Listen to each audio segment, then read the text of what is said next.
El efecto Doppler es un cambio en la frecuencia o tono de un sonido cuando la fuente del sonido y el observador se mueven uno con respecto al otro. Un ejemplo común es cuando una ambulancia con la sirena encendida pasa cerca de usted. A medida que se acerca, el sonido de la sirena se escucha más agudo, pero cuando pasa y se aleja, el tono baja y se vuelve más grave.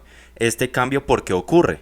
Cuando la fuente del sonido se mueve hacia usted, las ondas sonoras se comprimen, aumentando la frecuencia y por tanto el tono. Al alejarse, las ondas se expanden, disminuyendo su frecuencia y bajando el tono. El efecto Doppler no solo se aplica al sonido, sino también a la luz. Por ejemplo, las estrellas que se alejan de la Tierra emiten luz que se desplaza hacia el rojo en el espectro, un fenómeno conocido como el corrimiento al rojo, muy clave en la astronomía y también para Einstein. En resumen, nos ayuda a entender cómo el movimiento afecta la percepción de las ondas, ya sean sonoras o luminosas.